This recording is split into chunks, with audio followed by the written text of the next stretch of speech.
Hi hello నమస్తే welcome back to my channel. నేను మీ లీలా food is hand. ఈరోజు మనము జొన్న రొట్టె ఏ విధంగా చేసుకోవాలనేది వీడియో అండి.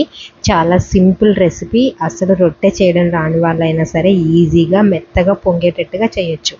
దీనికోసం మనము ముందుగా నీళ్ళను అయితే మరిగించుకొని పెట్టుకోవాలి. బాగా కాచుకున్న నీళ్ళు అయితే తీసుకోవాలండి.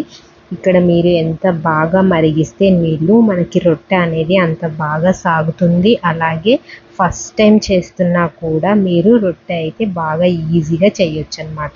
సో మనకు కావాల్సినంత పిండిని అయితే తీసుకొని దాంట్లోకి కొద్దిగా సాల్ట్ వేసి ఈ విధంగా మధ్యలో హోల్ పెట్టేసుకొని దాన్ని బాగా కలుపుకోవాలండి. ఫస్ట్ అయితే చేయి పెట్టకండి, ఎందుకంటే మనం బాగా మరిగిన నీళ్ళు తీసుకున్నాం కదా, అవి వేడి వేడిగా ఉంటాయి కాబట్టి ఫస్ట్ స్పూన్తో కలిపేసుకోవాలి. తర్వాత కొద్దిగా చల్లబడిన తర్వాత పిండిని అయితే నేను మీకు చూపిస్తున్నట్టుగా చూడండి. ఇక్కడ మనకి పిండి కలిపేటప్పుడు కొంచెం తునకలుగా వడకలుగా పడిపోతుంది కదా. సో అలా ఉన్నటువంటి పిండి మనము కలిపి బాగా కలుపుతూ ఉండగా మనకి బాగా పూర్ణంలాగా వస్తుందన్నమాట. ఏ విధంగా వస్తుందంటే ఇక్కడ చూడండి, మనము కలిపే కొద్దీ కొంచెం జిగురుగా చపాతీ పిండి లాగా అయితే మనకు రెడీ అయిపోయింది. సో ఈ విధంగా వచ్చేలాగా బాగా మన వేళ్ళతో ప్రెస్ చేస్తూ పిండిని అయితే బాగా కలుపుకోవాలండి. మీరు ఇక్కడ బాగా గుర్తించవలసింది ఏంటి అంటే, మీరు పిండిని ఎంత బాగా కలుపుకుంటే రొట్టె అనేది అంత బాగా పొంగుతుంది, సాగుతుంది. చూడండి, మనం ఏ విధంగా రుద్దితే ఆ విధంగా అయితే మనకి సాగుతుంది కదా. సో మనకి కావాల్సిన క్వాంటిటీలో మీరు ఫస్ట్ టైం చేస్తున్నట్లయితే ఖచ్చితంగా కొంచెం చిన్న ముద్దలుగా అయితే తీసేసుకోండి. లేదు మీరు ఆల్రెడీ 1-2 సార్లు ట్రై చేసినట్లయితే కొంచెం పెద్ద ముద్దలైనా సరిపోతుంది. ఇక్కడ నేను ఫస్ట్ టైమే చేస్తున్నానండి. నాకు కూడా ఎవరు నేర్పించలేదు. సో నేను కూడా ఓన్గా మా అమ్మ చేసేది చూసి నేను నేర్చుకున్నాను అనమాట. సో ఈ విధంగా రొట్టెనైతే పిండిని కింద వేసుకొని వట్టి పొడిని బాగా కలుపుతూ కింద దానికి మనకి ప్లేస్ ఏ విధంగా ఉందో చూడండి. మీరు బాగా తట్టే విధానం చూడండి. మన వేళ్ళతోనే తట్టుతూ దాన్ని పెద్దగా చేసేసుకోవాలన్నమాట. ఈ విధంగా రొట్టె తట్టడం వచ్చిందంటే మనము పెనం మీద వేసి కాల్చుకోవడం చాలా ఈజీ అండి. ఈ విధంగా రౌండ్గా అయితే మనము దాన్ని తిప్పుతూ కింద రొట్టె పిండిని వేసుకున్నామంటే ఈజీగా రొట్టె అనేది బాగా జరుగుతుంది. చూడండి, ఫస్ట్ రొట్టె వేసేటప్పుడు మనము చలాకీ యూజ్ చేస్తాం కదా, దాంతో అయితే మనము కొద్దిగా పైకి ఎత్తి మనం చేయిని పెట్టేసి వేసుకుంటాము. ఇక్కడ మీరు డైరెక్ట్గా చేయితో అయితే వాటర్ వేయొద్దండి. మీరు క్లాత్ కానీ అట్లా ఏమైనా తీసుకొని వాటర్ అయితే యాడ్ చేయండి. ఒక 2 minutes బాగా కింద మంటతో కాలుతుంది కదా, కాలిన తర్వాత రొట్టెనైతే ఇంకొక పాటికి మళ్ళించుకోవాలి.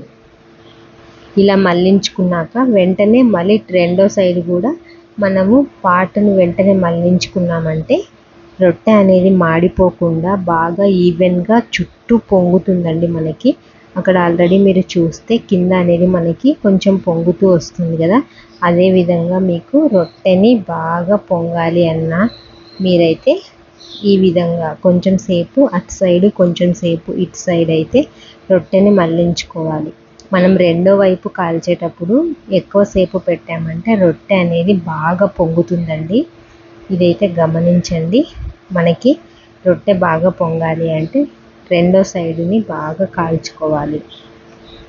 రొట్టె కాల్చే విధానం కూడా చూడండి, మనకి అక్కడక్కడ బాగా పొంగిన చోట కొంచెం ఎర్రగా అయింది కదా. ఆ విధంగా ఉన్నప్పుడు మీరు రొట్టెనైతే పాట తిప్పుకుంటే మనకి సరిపోతుంది.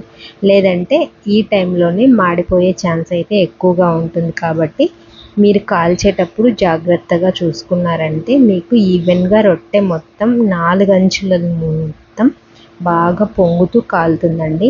మనకి ఆల్మోస్ట్ రొట్టె అయితే రెడీ అయిపోయింది. అదేవిధంగా మనము సెకండ్ది కూడా వేసేసుకున్నాము పెనం మీద. ఈ విధంగా మీరు ఎన్ని రొట్టెలు కావాలన్నా అన్ని రొట్టెలు వేసేసుకోవచ్చండి.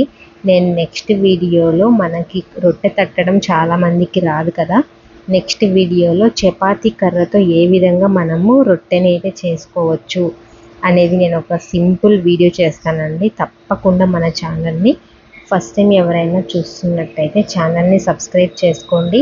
ఈ విధంగా కొత్తగా నేర్చుకునే వాళ్ళకైనా సరే, కొంచెం వచ్చిన వాళ్ళైనా సరే అప్పుడప్పుడు ఇలా ట్రై చేస్తూ ఉంటే జొన్న రొట్టెలు అనేవి ఈజీగా చేసేసుకోవచ్చు. మనకు రొట్టె మొత్తం కాల్చే విధానంలోనే ఉంటుందండి. ఎందుకంటే రొట్టె ఎంత బాగా తట్టినా కూడా కాల్చడం సరిగా రాలేదు అంటే ఆ వంట వ్యర్థమే అన్నమాట. సో ఈవెన్గా అన్ని వైపులా రొట్టె అనేది బాగా కాలినప్పుడే టేస్ట్ అనేది చాలా బాగుంటుంది. సో మనకి ఇక్కడ ఈ విధంగా రొట్టెలన్నీ చేసేసుకున్నామండి. ఇక్కడ చూడండి, మనం చీల్చినట్లయితే లోపల నుంచి 2 పొరలుగా ఎలా వస్తుందో అదేవిధంగా అన్ని రొట్టెలు కూడా మనకి పొంగుతూ కనిపిస్తాయి అన్నమాట. సో ఈరోజు కర్రీలోకి మనమైతే గుమ్మడికాయ కర్రీ విత్ రొట్టె అయితే రెడీ అయిపోయిందండి. ముసలి వాళ్ళైనా సరే వీటిని మెత్తగా బాగా కరకరలాడేలాగా కూడా చేసుకోవచ్చు. వీడియో నచ్చితే లైక్ చేయండి.